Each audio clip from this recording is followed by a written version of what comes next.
Quand cela arrivera-t-il et quel sera le signe de ton avènement et de la fin du monde?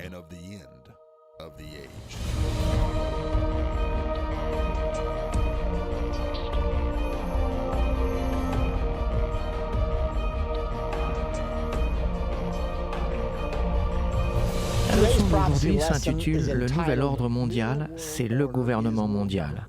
Nous entendons ce terme « nouvel ordre mondial » tout le temps, et plus fréquemment maintenant qu'auparavant. Mais qu'est-ce que le nouvel ordre mondial? Eh bien, le nouvel ordre mondial, c'est tout simplement le gouvernement mondial. Il ne s'agit pas de n'importe quel gouvernement mondial, c'est le gouvernement mondial de l'Antichrist. Et il est en formation actuellement. De plus, c'est le gouvernement mondial prophétisé dans la Bible, dans votre Bible. Et nous allons voir ensemble le passage qui nous parle de ce gouvernement mondial dans lequel nous entrons aujourd'hui.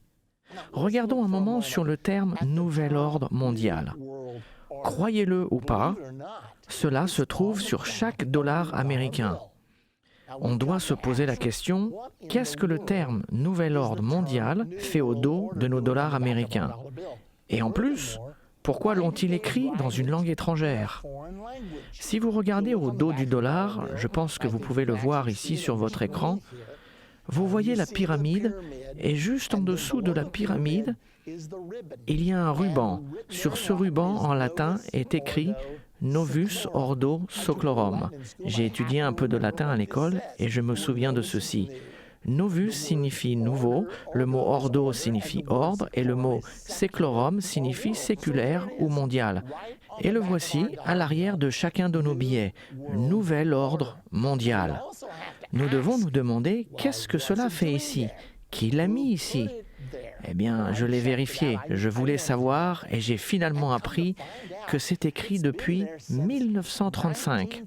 Croyez-le ou pas, cela a été mis par le président américain Franklin D. Roosevelt. À quoi pensait-il quand il a mis « Nouvel ordre mondial » sur le dos de chaque dollar américain? J'ai appris que Roosevelt a eu le rêve de construire un système de gouvernement mondial et qu'il a été le moteur de la création des Nations Unies. Donc lorsqu'il a mis « Nouvel ordre mondial » en 1935, il envisageait déjà la naissance des Nations Unies faite en 1945. Voici l'origine du terme « nouvel ordre mondial ». Regardez vous-même sur un dollar américain, car il est important que vous compreniez cela. Souvenez-vous que le nouvel ordre mondial, c'est le gouvernement mondial. Et nous ne parlons pas de n'importe quel gouvernement mondial, mais nous parlons du gouvernement mondial prophétisé pour la fin de cette ère dans la Bible. Et c'est dans ce gouvernement que l'Antichrist régnera. Maintenant, j'aimerais vous ramener à la prophétie du gouvernement mondial. Il y a plusieurs écritures, mais nous allons maintenant dans Apocalypse au chapitre 13, et nous commençons au verset 1. Puis je vis monter de la mer une bête qui avait 10 cornes et 7 têtes, et sur ses cornes 10 diadèmes, et sur ses têtes des noms de blasphème. La bête que je vis était semblable à un léopard, ses pieds étaient comme ceux d'un ours, et sa gueule comme la gueule d'un lion. Le dragon lui donna sa puissance, son trône et une grande autorité. Maintenant, souvenez-vous, nous avons étudié ces dernières semaines au sujet de la découverte des États-Unis dans la Bible, dans Daniel au chapitre 7. Vous reconnaissez probablement certains de ces symboles utilisés dans Apocalypse 13, mais il y a ici une très grande différence. Remarquez que cette bête a le corps d'un léopard, les pieds d'un ours, la gueule d'un lion, les 10 cornes du royaume à 10 cornes, et cette bête a 7 têtes. Maintenant, n'oubliez pas de remarquer, pendant que nous sommes ici, que le dragon lui a donné sa puissance, son trône et une grande autorité. Alors qu'est-ce que tout cela signifie? Eh bien, remarquez que tous les symboles dans Daniel sont les mêmes symboles que dans l'Apocalypse. Mais dans Daniel, les bêtes sont 4 bêtes distinctes. Le livre de Daniel et le livre d'Apocalypse ont été écrits dans un intervalle de 650 années. C'est assez remarquable. Pensez à ce que vous faisiez il y a 650 ans en arrière et à quoi ressemblait le monde. c'est-à-dire vers l'an 550 avant Jésus-Christ. Le livre de Daniel a été écrit selon la vision que l'on trouve dans Daniel 7, où une des bêtes était un lion et avait des ailes d'aigle, la seconde était un ours, la troisième était un léopard avec 4 têtes, et la quatrième était une bête à 10 cornes. Cependant, nous avançons de 650 années jusqu'à l'an 95 ou 96 après Jésus-Christ, là où le livre de l'Apocalypse a été écrit. Et croyez-le ou pas, les mêmes symboles y sont utilisés. Et autant que je sache, c'est les 2 seuls endroits où cela est mentionné. Nous avons donc ces 650 années qui nous séparent. Comment se fait-il que les mêmes symboles soient utilisés dans Daniel 7 et dans Apocalypse 13 ? L'explication est très simple. C'est la même personne qui a écrit les 2 livres malgré les 650 années qui les séparent. Il a juste changé de secrétaire. La Bible ne nous enseigne-t-elle pas que les Écritures ont été écrites par des hommes sages inspirés du Saint-Esprit ? Ainsi, la parole de Dieu vient de Dieu, le Dieu Tout-Puissant. Dieu a écrit la Bible dans son entier, mais il a utilisé différents outils humains pour le réaliser. C'est pour cette raison qu'il a été capable d'utiliser les mêmes symboles dans Daniel 7 que ceux d'Apocalypse 13. Cependant, il les a un peu changés et a utilisé ces symboles d'une manière différente. Donc, les 4 bêtes dans Daniel 7, le lion avec ses ailes d'aigle, l'ours, le léopard et la bête à 10 cornes deviennent tous une seule bête. Il y a 4 bêtes distinctes dans Daniel et il nous est dit que ces bêtes symbolisent des nations. Mais lorsque nous allons dans Apocalypse 13, nous ne voyons qu'une seule bête. Donc, que se passe-t-il ici ? Il semblerait que toutes ces bêtes, et souvenez-vous que nous avons appris que dans les 2 dernières leçons qu'une bête représente un royaume ou une nation, si vous voulez vérifier ceci, retournez dans Daniel 7 au verset 23, où il est dit « La 4e bête, c'est un 4e royaume ou nation. Nous savons que celles-ci sont des nations et nous avons déjà prouvé que ces nations existeront au moment de l'avènement de Jésus-Christ. Mais maintenant, nous voyons ces nations devenir une seule bête ou un royaume ou une nation. Nous avons donc ici l'image d'un système de gouvernement mondial. Je me souviendrai toujours quand j'ai commencé à voir ceci. Une fois que j'avais compris Daniel 7 et donc compris que le lion était la Grande-Bretagne, que l'ours était la Russie et que le léopard était l'Allemagne et que la bête à 10 cornes était le Saint-Empire romain rétabli, une fois que j'ai compris ces choses-là et que je suis allé dans Apocalypse 13, je me suis dit, que se passe-t-il ici ? Il y avait quelque chose qui manquait. Où sont passées les ailes d'aigle ? Maintenant, les ailes d'aigle ne sont plus là et les 4 ailes d'oiseau sur le dos du léopard ne sont plus là non plus. Qu'est-ce que cela signifie ? Eh bien, je ne suis pas tout à fait certain. Ce que nous savons, c'est que l'aigle est le symbole des États-Unis d'Amérique. Cela signifie-t-il que les États-Unis d'Amérique ont été éliminés ? Maintenant, dans Daniel 7 et Apocalypse 13, il y a une guerre, la 3e guerre mondiale qui va tuer un tiers de l'humanité. Les États-Unis vont certainement être impliqués dans cette guerre. Alors, la possibilité est là d'avoir été effacés de la carte. Ou peut-être déciderons-nous que, après s'être battus dans cette 3e guerre, nous sortirons peut-être vainqueurs tout en ayant perdu 25 ou 50 millions de soldats. La Bible ne nous dit pas combien nous en perdrons. Mais une fois que nous aurons passé par cette expérience, il y aura peut-être un cri dans les États-Unis qu'il est temps pour nous de nous occuper de nos propres affaires. Se pourra-t-il que les États-Unis s'isolent du monde ? Nous n'en sommes pas sûrs. Il y a toujours la possibilité que nous soyons réintégrés sous le symbole du lion duquel nous venons. Nous allons approfondir ce sujet un peu plus tard, alors gardez cela dans un coin de votre esprit. Maintenant, les bêtes réunies dans Apocalypse 13 représentent le gouvernement de la fin des temps de l'Antichrist. Les Nations Unies sont la seule puissance sur Terre aujourd'hui, la seule structure qui soit spécialement conçue pour avoir un système de gouvernement mondial. Il y a une chose que vous devez savoir à ce sujet, car nous regardons tout cela se développer actuellement. Nous entendons des mots comme mondialisation, nouvel ordre mondial. Alors, est-ce une bonne chose ou est-ce une mauvaise chose? Qu'est-ce qui est vraiment derrière tout cela? Apocalypse 13, verset 2, nous dit que le dragon a donné à cette bête son trône, sa puissance et une grande autorité. Qui est le dragon? Retournons 5 ou 6 versets en arrière dans la Bible, chapitre 12, verset 9 nous le dit. Nous n'avons pas à le deviner. Il nous dit clairement que le dragon est l'ancien serpent, le diable et Satan. Donc c'est Satan qui donnera son trône, sa puissance et sa grande autorité à ce gouvernement mondial de la fin des temps. Alors comprenez bien ce message. Le gouvernement mondial en formation aujourd'hui, le processus de la mondialisation, le nouvel ordre mondial, tout cela vient du diable. C'est inspiré par Satan. Vous êtes déjà posé la question, comment tout cela coïncide-t-il? Il semblerait qu'ils ont une puissance sur les médias, sur le système bancaire, sur les systèmes politiques dans le monde. On se demande qui est le cerveau qui coordonne tout cela? Eh bien, la réponse est juste là dans Apocalypse 13 au verset 2.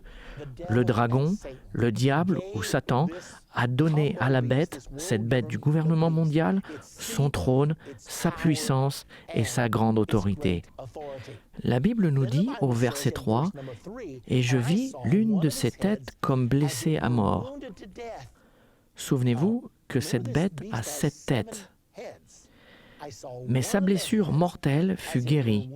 Remplie d'admiration, la terre entière suivit la bête. Pourquoi cette bête a-t-elle 7 têtes? Parce que c'est la combinaison parfaite des 4 bêtes dans Daniel 7, à l'exception de l'aigle qui ne se trouve plus là. Donc comptons les têtes dans Daniel 7.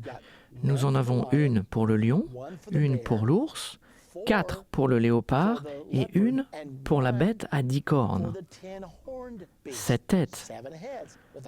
Donc cela nous montre tout simplement que toutes les nations, la Grande-Bretagne, la Russie, l'Allemagne et le Saint-Empire romain rétabli, connu actuellement en tant que l'Union européenne, s'uniront ensemble et toutes ensemble formeront le gouvernement mondial de l'Antichrist de la fin des temps, le nouvel ordre mondial. Maintenant, remarquez ce qui est dit. Cela va devenir très populaire et le monde entier suivra cette bête du nouvel ordre mondial, du gouvernement mondial. La plupart des gens vont penser que c'est l'une des meilleures choses qui ne soit jamais arrivée. Maintenant, une autre chose que nous devons savoir, au chapitre 13 et au verset 5, il est dit « Et il lui fut donné une bouche qui proférait des paroles arrogantes et des blasphèmes. Cette bête à 7 têtes et à 10 cornes recevra une bouche. » Nous savons depuis d'autres écritures que cette bouche sera la bouche de l'Antichrist, le dirigeant mondial qui régnera pour une courte période de temps, juste avant l'avènement de Jésus-Christ et juste avant la bataille d'Armageddon. Notez qu'il est dit juste après dans Apocalypse 13, 5 que la puissance a été donnée à la bête. Et la bouche qui prononçait des paroles arrogantes lui fut donnée d'agir pendant 42 mois. Le règne de l'Antichrist sera donc de 42 mois. Je sais que certaines personnes enseignent que cela durerait 7 ans, mais cela n'est pas un point très important. Mais ici, il est dit qu'il régnera 42 mois. Il est également dit dans 2 Thessaloniciens 2, 3 et 4, « L'Antichrist sera révélé quand il s'assiera dans le temple de Dieu, se proclamant lui-même Dieu. » La Bible appelle cela l'abomination de la désolation, et Jésus-Christ dit que c'est à ce moment-là que le règne de l'Antichrist commencera. L'abomination de la désolation se produira 42 mois avant la bataille d'Armageddon et l'avènement de Jésus-Christ.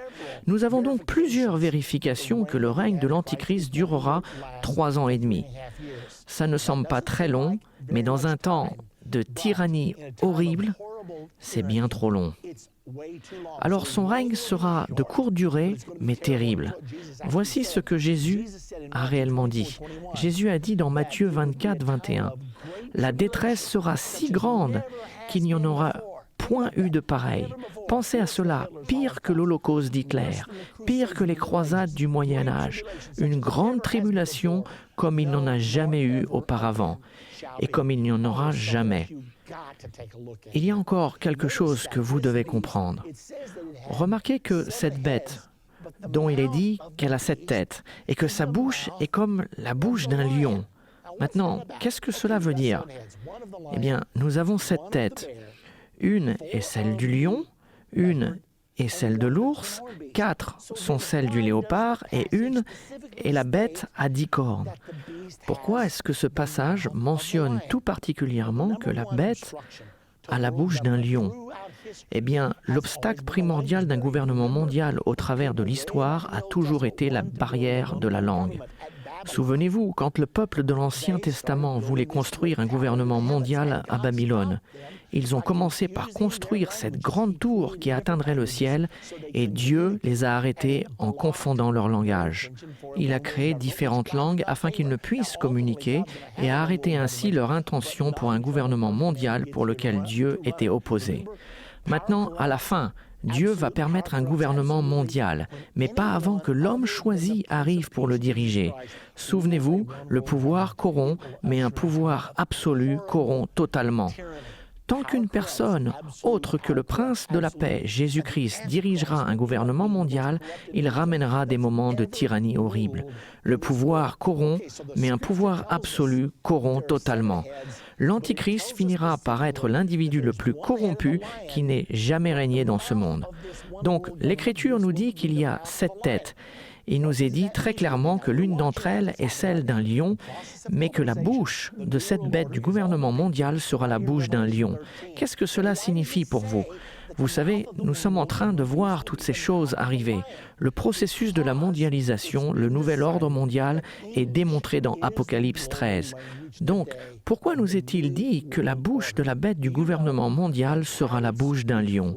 Parce qu'il a été décidé que l'anglais serait la langue internationale de ce nouvel ordre mondial.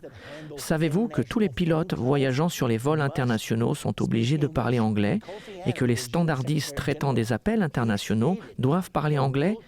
Quand Kofi Annan était secrétaire général de l'ONU, il a dit « La communauté mondiale a décidé que l'anglais serait la langue internationale. » Et bien sûr, c'est aussi la langue de l'Internet. Donc la Bible nous dit, souvenez-vous, que cela a été écrit 2000 ans en arrière. Mais le Dieu Tout-Puissant, qui a écrit tout cela, savait quel serait le langage du gouvernement mondial de la fin des temps. Ceci doit nous faire réfléchir. Quand vous réalisez combien Dieu connaît toutes choses et comment il les connaît bien à l'avance, cela ne devrait pas réellement nous surprendre car la Bible ne nous enseigne-t-elle pas qu'il connaît le nombre de cheveux sur notre tête, qu'il connaît nos hauts, nos bas et que le Dieu Tout-Puissant a dit que la langue internationale de la fin des temps serait celle de la bouche d'un lion. Le lion, c'est l'Angleterre ou l'anglais. Et c'est exactement ce qui s'est passé. Alors que l'on continue, regardons les Nations Unies. Elle est actuellement la seule structure capable de recevoir un gouvernement mondial. Posons-nous donc cette question. D'où viennent les Nations Unies? Quelle est son origine?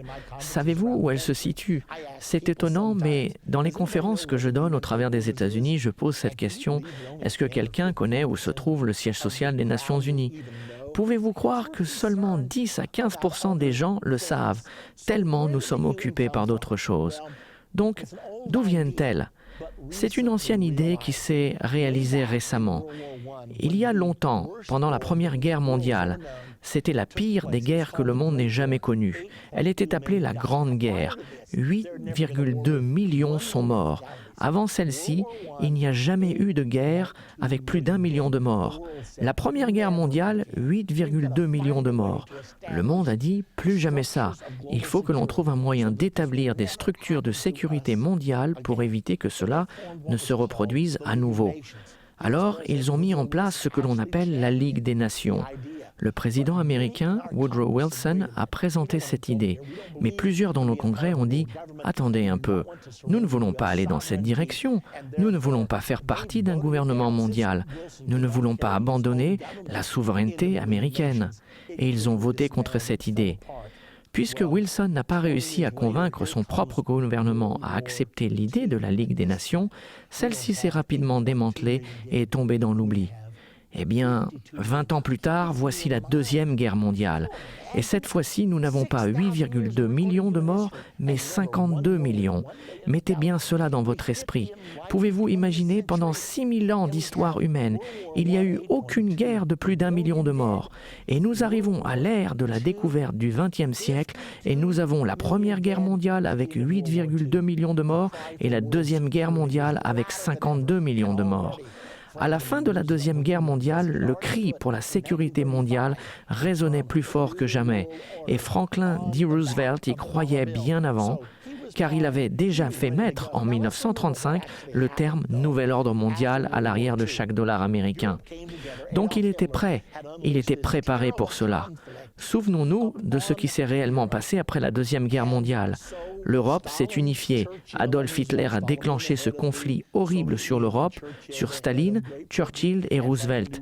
Staline étant la tête de l'Union soviétique, Churchill la tête de la Grande-Bretagne et Franklin D. Roosevelt le président des États-Unis. Ils se sont réunis à Yalta. La guerre était sur le point de s'achever, divisant l'Europe. Mais à ce moment-là, Franklin D. Roosevelt était sur le point de mourir. Il est d'ailleurs mort 10 semaines plus tard. Par conséquent, il s'appuyait fortement sur ce jeune diplomate qui dirigeait la majeure partie des négociations pour Roosevelt. Il était à Roosevelt ce que Henry Kissinger est devenu pour le président Nixon. Il était le négociateur pour les États-Unis d'Amérique et il a perçu l'imagination de Staline, de Churchill et de Roosevelt qui l'ont convaincu d'écrire cette nouvelle charte, cette structure de gouvernement mondial appelée les Nations Unies. Réunissons toutes les nations du monde. C'est tout simplement ce qu'ils voulaient dire. Ils n'ont rien caché, ils ont transcrit exactement ce qu'ils ont dit. Ayons des Nations Unies, à la place d'avoir les États-Unis d'Amérique, créons les Nations Unies du monde. Donc, ils ont convaincu ce brillant jeune homme d'écrire une charte pour les Nations Unies. Ensuite, il est devenu secrétaire général à la conférence pour la création des Nations Unies en 1945. Mais il y a eu un grand problème. 3 ans plus tard, il a été condamné pour mensonge et espionnage pour l'URSS et a été emprisonné aux États-Unis. Maintenant, pouvez-vous imaginer? Il était le bras droit de Franklin D. Roosevelt. Il était celui qui réalisait les négociations pour diviser l'Europe. Et quand tout cela s'est passé, les gens se sont mis à murmurer aux États-Unis. Pourquoi l'URSS occupe-t-elle toute l'Europe de l'Est? Elle contrôlait l'Allemagne de l'Est, la Roumanie, la Yougoslavie et tous les pays de l'Est, la Pologne, la Tchécoslovaquie, et les gens murmuraient, jusqu'au point où tout le monde était tellement fatigué de se battre qu'ils ont dit « peu importe, ça sera comme ça sera ». Eh bien, ce n'est pas si étonnant que l'Union soviétique ait tant reçu à Yalta. Car si vous avez votre homme qui dirige les deux côtés de la négociation, il est évident que vous obtiendrez faveur. Voilà ce qui s'est réellement passé avec M. Alger Hiss. Si vous voulez en savoir davantage sur son sujet, il y a plusieurs livres écrits sur lui. Certains sont vrais et d'autres le sont un peu moins. Cependant, il a été en prison car il a été prouvé qu'il a menti au sujet des activités d'espionnage. Il n'est pas allé en prison pour espionnage car il y avait prescription, mais ils étaient si déterminés à le ramener en justice qu'ils l'ont mis en prison pour faux témoignages. Maintenant, quand M. Hiss a dessiné les Nations Unies, il les a dessinées pour être une union mondiale de républiques socialistes. Si vous ne le croyez pas, regardez plutôt ici. Nous avons l'emblème de l'Union soviétique. C'est un globe avec 2 gerbes de blé, un marteau et une faucille superposés sur le globe. L'emblème des Nations Unies est un globe avec 2 branches d'olivier qui ressemblent étrangement aux 2 gerbes de blé. Par contre, il n'y a ni marteau ni faucille. Cela aurait paru un peu trop évident en 1945. Il les a donc laissés pour plus tard. Cependant, bien qu'il ait dessiné la charte de l'ONU pour être un gouvernement mondial communiste, l'ONU n'a pas changé. Hiss est allé en prison, mais les Nations Unies ont continué à être la structure du système d'un gouvernement mondial. Quand nous allons entamer notre prochaine partie, nous parlerons au sujet de la blessure mortelle. Que s'est-il passé aux Nations Unies? Et que veut dire la Bible quand elle dit « Et je vis l'une de ces 7 têtes comme blessée à mort, mais sa blessure mortelle fut guérie. Remplie d'admiration, la terre entière suivit la bête. » Nous allons identifier laquelle de ces 7 têtes. Maintenant, souvenez-vous qu'il ne nous est pas dit que l'Antichrist a été tué, ni qu'il a reçu une blessure mortelle. Il est dit qu'une des 7 têtes de cette nouvelle bête du gouvernement mondial a été blessée à mort, et que sa blessure mortelle fut guérie. Nous allons donc découvrir laquelle des 7 têtes de cette bête du gouvernement mondial a été blessée. Vous allez être stupéfaits quand vous découvrirez comment la blessure a été guérie et que le résultat est le nouvel ordre mondial, ce gouvernement mondial qui a été prophétisé dans la Bible. Alors, ne ratez pas notre prochaine partie de comprendre la fin des temps. Il vous est nécessaire de comprendre cela car vous vivez ces choses en ce moment.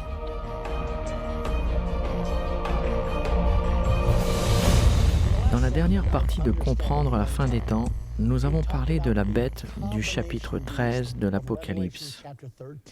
Cette bête avait le corps d'un léopard, les pattes d'un ours, la gueule d'un lion et les 10 cornes du royaume à 10 cornes. Le lion est la Grande-Bretagne, l'ours est la Russie, le léopard est l'Allemagne et les 10 cornes représentent la renaissance du Saint-Empire romain qui se forme actuellement en Europe. Ceci nous montre la formation du nouvel ordre mondial. Nous avons aussi parlé de la formation des Nations Unies, qui est le système du gouvernement mondial qui sera bientôt l'instrument utilisé pour diriger le monde. L'Antichrist dominera les Nations Unies et utilisera ces structures pour établir son gouvernement mondial qui a été prophétisé. Maintenant, réfléchissons à ce qui s'est passé.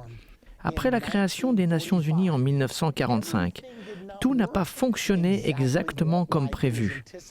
Ce qui s'est produit, c'est que l'Union soviétique avait tellement reçu de l'Europe à la suite de Yalta et à la suite d'Alger-Is qu'il y eut beaucoup de tensions. De plus, la Russie a tenté de gagner par la paix ce qu'Adolf Hitler n'a pas réussi à gagner par la guerre. Et il semblerait pendant un moment que la Russie allait régner sur toute l'Europe et que le communisme allait dominer toute l'Europe. Afin d'éviter ceci, les États-Unis d'Amérique ont mené les puissances occidentales à joindre l'OTAN, l'organisation du traité de l'Atlantique Nord. C'était une alliance militaire pour contrer le pacte de Varsovie qui était le bloc communiste de l'Europe de l'Est. Eh bien, les Nations Unies sont devenues maintenant très inefficaces en raison de la guerre froide. Voici ce qui s'est réellement passé. Les États-Unis avaient reçu le droit de veto à la formation des Nations Unies. Les membres du Congrès n'avaient pas consenti à approuver une structure d'un gouvernement mondial à moins que les États-Unis aient le droit de veto absolu. Quand les États-Unis ont obtenu le droit de veto, la Grande-Bretagne, la France, la Chine, l'URSS ont voulu également leur droit de veto. Toutes les nations vainqueurs de la Deuxième Guerre mondiale ont reçu leur droit de veto. Elles ont formé ce que l'on appelle les 5 grands, les 5 membres permanents du Conseil de sécurité de l'ONU, et c'est là où se trouve le vrai pouvoir. Ainsi, elles peuvent utiliser leur veto sur presque tout ce que cette structure du gouvernement mondial déciderait de faire. C'est la raison pour laquelle ils ont réussi à avoir l'approbation du Congrès. Sans cette concession, ce ne serait pas arrivé. Remarquez ici dans Apocalypse 13 au verset 3. « Et je vis l'une de ces têtes comme blessée à mort. » Nous avons parlé des 7 têtes, une tête pour le lion, une tête pour l'ours, 4 pour le léopard et une pour la bête à 10 cornes. Cette écriture intéressante du verset 3, « Et je vis l'une de ces têtes comme blessée à mort, mais sa blessure mortelle fut guérie. Remplie d'admiration, la terre entière suivit la bête. » Souvenez-vous bien de ceci. Il n'est pas dit que la bête a été tuée. Il n'est pas dit que l'Antichrist a été tué et qu'il est ressuscité.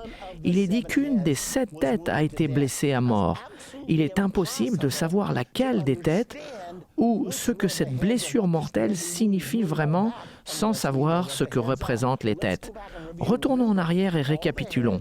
Rappelez-vous, toutes les têtes de Daniel 7 se sont retrouvées ici. Il y avait 7 têtes dans Daniel 7 et toutes ont été ramenées dans cette nouvelle bête, la bête du gouvernement mondial de l'Apocalypse 13. Nous avons donc une tête pour le lion, une pour l'ours, 4 pour le léopard et une pour la bête à 10 cornes. Donc quelle tête a été blessée à mort ? Après la Deuxième Guerre mondiale, les Alliés s'étaient réunis, la Russie, la Grande-Bretagne et Franklin D. Roosevelt. Et ils ont déclaré « Il y a un défaut fondamental au cœur de l'âme allemande. Ils n'arrêtent pas de nous plonger dans la guerre franco-allemande de 1870, la Première Guerre mondiale, la Deuxième Guerre mondiale. Nous devons faire quelque chose pour nous assurer que ceci ne se produise plus jamais. » Ainsi, ils ont décidé de couper l'Allemagne en deux. Ils ont créé l'Allemagne de l'Est et l'ont placée sous l'influence communiste et sous l'Union soviétique, et ils ont créé l'Allemagne de l'Ouest et l'ont placée sous l'influence des Alliés. En faisant ceci, ils ont réduit ces deux nations allemandes au point où elles n'avaient pas suffisamment de population ou de puissance financière pour menacer la paix mondiale. À ce moment-là, les gros titres ont déclaré « L'Allemagne est morte, elle ne se relèvera plus ». Ce n'est pas tout ce qui s'est passé, car quand la réalité du communisme s'est installée en Allemagne de l'Est et en Europe de l'Est, beaucoup de gens de l'Europe de l'Est ont dit « Nous voulons nous éloigner de la tyrannie communiste ». Et ils ont commencé à fuir vers l'Allemagne de l'Ouest et l'Europe occidentale.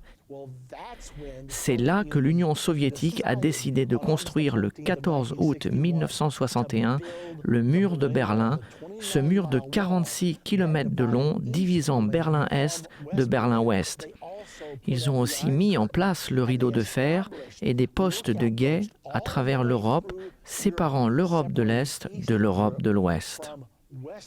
Ils n'ont pas seulement divisé l'Europe, mais plus particulièrement l'Allemagne. Ainsi, l'Allemagne a été coupée en deux. À ce moment particulier, il y avait beaucoup de choses intéressantes dites à ce sujet. La guerre froide faisait rage et je regardais cette nouvelle bête. Je n'oublierai jamais en 1968, alors que j'assurais des réunions à Hobart, Indiana, pendant un ensemble de réunions de réveil, je suis allé à la librairie. Il n'y avait pas d'Internet à ce moment-là, donc il fallait acheter des livres, des magazines, des journaux pour se tenir au courant. J'étais en train d'étudier le chapitre 13 de l'Apocalypse, les versets 1 et 2, qui montraient la Grande-Bretagne, la Russie, l'Allemagne et toutes les nations de l'Europe réunies, et je me suis dit, cela n'est pas possible.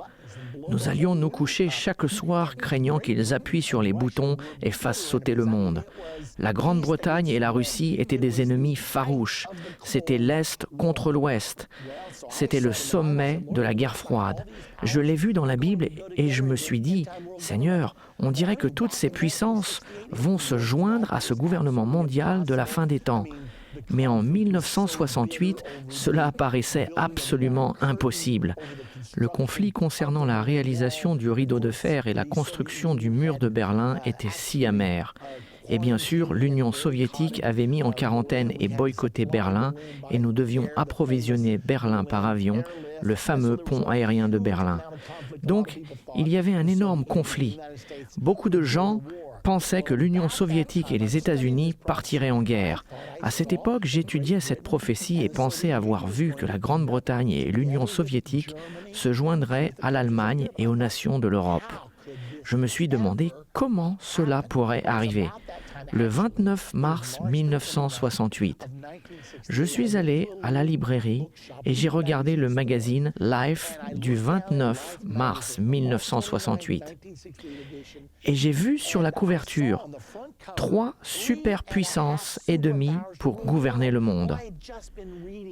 Je venais de lire au sujet de cette nouvelle bête avec la gueule d'un lion, les pattes d'un ours, le corps d'un léopard et les 10 corps du royaume à 10 cornes.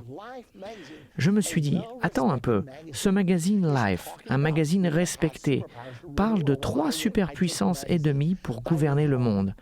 J'ai donc acheté le magazine, je suis rentré chez moi. Cet article était rédigé par George W. Ball, qui à cette époque était le secrétaire d'État des États-Unis d'Amérique. Et à ma grande stupéfaction, il suggérait dans le magazine Life exactement ce que j'avais lu dans la Bible. Mais je n'arrivais pas à réaliser que ce soit vrai. Alors que je lisais, voici ce qu'il disait. En ce moment, quand il existe suffisamment d'armements nucléaires pour détruire toute l'humanité, la faune et les animaux de la Terre plus de 25 fois. Maintenant, il suffit de le faire qu'une seule fois, et vous le savez. Mais il dit, nous possédons suffisamment de puissance nucléaire, ceci est en 1968, pour effacer toute vie de la planète 25 fois. Il a commencé à parler des divisions qui causeraient des tensions. Il a dit, d'une certaine façon, nous devons trouver une nouvelle structure mondiale qui nous débarrassera des terribles conflits qui menacent d'anéantir l'humanité. Il a donc proposé dans cet article que 3 superpuissances et demie gouverneraient le monde. Et ces 3 puissances étaient les États-Unis, l'Union soviétique, l'Union européenne et la demi-puissance était le Japon. Il a dit, si ces 4 puissances s'unissent, elles pourront assurer que les frontières restent en place. Nous ne tolérerons pas qu'une frontière soit encore déplacée et nous ne laisserons pas de petites puissances de 3e classe entraîner les 2 superpuissances nucléaires dans un conflit qui menacerait de détruire le monde. Alors que je lisais cet article, je me suis dit que ceci était pratiquement ce que j'avais vu dans la prophétie de la Bible, mais que cela ne pouvait pas être vrai. Il avait une section spéciale sur l'Allemagne et il a parlé de la division de l'Europe, le rideau de fer et plus particulièrement de la division de l'Allemagne et du mur de Berlin. Et à la page 89, il a dit la blessure, là où la division s'infecte comme une blessure faite par un couteau rouillé, celle-ci doit guérir un jour. J'ai pensé à cette écriture, l'une des têtes, la tête et le 3e Reich. Nous avons le 1er Reich, le 2e Reich et le 3e Reich, et maintenant le 4e Reich qui est en train de s'élever. Nous savons qu'une bête dans les prophéties bibliques représente une nation ou un royaume. Plusieurs têtes sur une bête représentent le nombre de fois que le royaume s'élèvera et tombera. Et j'ai pensé que si la 3e tête était celle qui avait été divisée quand le 3e Reich d'Hitler fut coupé en 2, quand la blessure mortelle sera guérie, cela causera au monde entier d'admirer la bête du gouvernement mondial. Et c'est alors que j'ai réalisé que le mur de Berlin allait jouer un rôle très important et que le mur de Berlin devait tomber. J'ai commencé à enseigner cela en 1968, que le mur de Berlin tomberait. Et que quand cela arriverait, ce serait le commencement du nouvel ordre mondial. J'ai publié mon premier livre, Un message pour le président, et j'ai écrit tout ce que je vous dis maintenant dans ce premier livre. J'ai déclaré que le mur de Berlin tomberait, c'était en 1986. Personne ne pensait que le mur de Berlin allait tomber. Mais 3 années plus tard, le 9 novembre 1989, il est effectivement tombé. Comment est-ce que j'ai su tout ceci? Grâce aux prophéties de la Bible. Maintenant, laissez-moi vous montrer d'autres citations. Le 14 août 1986, dans le journal USA Today, il a été déclaré dans cet article. C'était la commémoration du 25e anniversaire de la construction du mur de Berlin.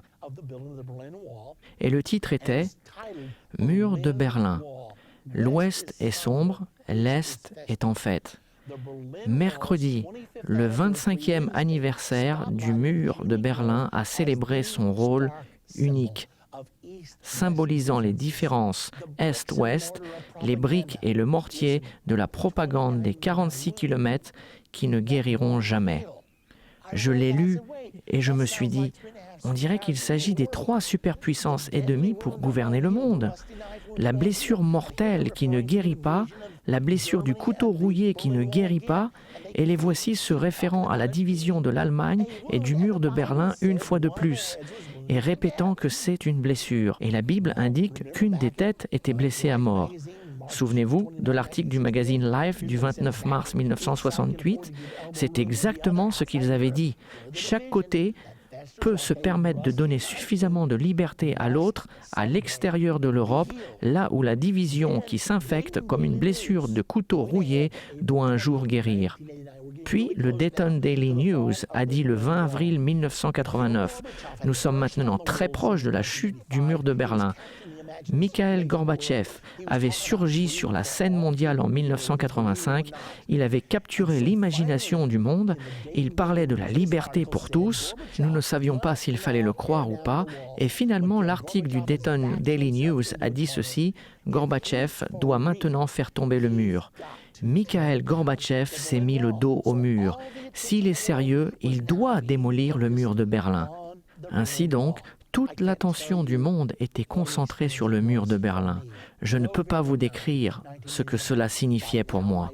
Le 9 novembre 1989, à cette époque, mon livre était partout dans l'Amérique et dans le monde, déclarant que le mur de Berlin allait tomber et que les deux Allemagnes seraient réunifiées. Et je n'étais même pas anxieux car je savais que c'était dans la Bible. En même temps, je recevais beaucoup de plaisanteries de toutes sortes. Cependant, je n'oublierai jamais le jour où ce mur tomba, le 9 novembre 1989. L'expérience fut incroyable. Les gens dansaient sur le mur, ils avaient cassé des morceaux du mur. Les gens sous l'esclavage de l'Europe de l'Est communiste traversaient la frontière en masse. Ceux de l'Allemagne de l'Ouest les avaient accueillis et leur avaient donné à chacun $600 à dépenser. Ils faisaient la fête, ils klaxonnaient. Ce fut un moment incroyable. Le magazine Time a sorti un article dans son édition du 20 novembre 1989 qui portait le titre « Mur de la honte, 1961-1989 ». Ce fut l'évidence la plus palpable d'une profonde blessure dans la civilisation européenne qui est finalement partie. Il y a 2000 ans, dans la prophétie de l'Apocalypse 13, la Bible appelle la division de la troisième tête du léopard la blessure qui ne guérit pas. C'est une blessure mortelle, mais la blessure mortelle fut guérie. Maintenant, que s'est-il passé quand la blessure mortelle fut guérie ? J'avais souligné dans mon livre que lorsque la blessure mortelle serait guérie, quand le mur de Berlin tomberait, que cela donnerait naissance au nouvel ordre mondial. Je n'avais pas pensé que cela arriverait si vite. Néanmoins, 20 jours après la chute du mur de Berlin, Mikhail Gorbatchev, George Herbert Walker Bush et le pape Jean-Paul II se sont rencontrés à Malte. À la fin des sommets, le 1er décembre 1989, ils annoncèrent la naissance du nouvel ordre mondial. Mon téléphone n'arrêtait pas de sonner. Comment le saviez-vous? Où le trouve-t-on dans la Bible? Que va-t-il se passer maintenant? Je devais juste leur dire que je le savais, car je l'avais vu dans ma Bible. Les prophéties ne sont-elles pas étonnantes? C'est étonnant ce que nous pouvons réellement voir quand nous réalisons ce que Dieu nous a donné de pouvoir comprendre. Monsieur Dick Cheney, qui a été très critiqué en raison de son rôle dans la présidence de George W. Bush, a fait une déclaration intéressante. Il avait été le secrétaire de la Défense sous la présidence George W. Bush père, George Herbert Walker Bush. Il était le secrétaire de la Défense à ce moment-là. Aujourd'hui, il est le vice-président. Mais en 1991, dans l'Indianapolis Star, du 29 septembre, écoutez ce qui a été dit. Monsieur Cheney expliquait pourquoi le traité de la réduction des armements fut signé. Il y avait une réduction massive d'armements et il l'expliquait dans l'Indianapolis Star. Il y a une bonne raison de prendre ces mesures maintenant. Le monde se trouve dans une nouvelle ère de promesses qui a commencé il y a 2 ans avec la chute du mur de Berlin. Il disait ceci en 1991 et il savait qu'une nouvelle ère de promesses avait commencé en 1989 avec la chute du mur de Berlin. C'était en fait la naissance du nouvel ordre mondial. Il faut que vous compreniez cela, car c'était publié par Merrill Lynch le 9 novembre 1999. Écoutez ce qu'il est dit. Le monde a 10 ans aujourd'hui. Bien évidemment, Merrill Lynch tentait de faire la publicité pour leurs services financiers, mais c'était surprenant ce qu'ils annonçaient. Ils disaient « Il est né quand le mur est tombé en 1989. Le monde venait de naître. Ce fut le début du nouveau monde, le nouvel ordre mondial. » Il n'est pas surprenant que la plus jeune économie, l'économie mondiale, cherche encore sa position. L'équilibre des pouvoirs qui stabilise les économies et qui vient seulement avec le temps. Beaucoup de marchés mondiaux se sont libérés tout récemment, gérés pour la première fois par les émotions des gens plutôt que par le poing de l'État. De notre point de vue, ceci ne diminue pas la promesse faite il y a une dizaine d'années par la destruction d'un monde emmuraillé. La diffusion des marchés libres et la démocratie autour du monde permet à plus de gens de réaliser leurs aspirations. Et la technologie correctement exploitée et libéralement répartie a le pouvoir d'effacer non seulement les frontières géographiques, mais également celles de l'humanité. Il nous semble que pour un monde qui n'a que 10 ans, il reste promettant. En attendant, personne n'a jamais dit que grandir était facile. Maintenant, vous allez voir un extrait de M. Strobe Talbot, qui a déclaré dans le magazine Time en 1992 un article intitulé « La naissance de la nation mondiale ». Il dit qu'au XXIe siècle, la souveraineté nationale telle que nous la connaissons cessera d'exister. Nous répondrons tous à une autorité mondiale. Maintenant, écoutez-le pendant son interview au Conseil des relations internationales. L'entité qui fournit 50% de tous les membres du Conseil, que l'administration soit républicaine ou démocrate. Écoutez ce qu'il dit sur ce gouvernement mondial.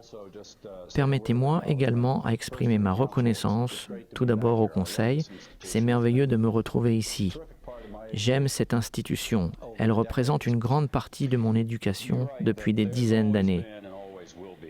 Vous écrivez qu'il y a toujours eu et qu'il y aura toujours une attention, parfois créative, parfois destructive, entre d'une part le concept d'une communauté internationale qui reconnaît l'interdépendance comme un fait et un gouvernement collectif en tant qu'une nécessité, et de l'autre côté l'attrait d'une communauté nationale qui se considère indépendante et souveraine.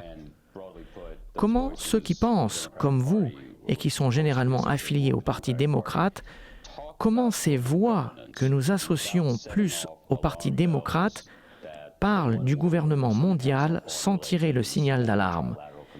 Que les adeptes du gouvernement mondial et le Conseil des affaires étrangères ainsi que la Commission trilatérale vont venir pour leur confisquer leurs armes, leurs Bibles et néanmoins le transformer en un gouvernement mondial.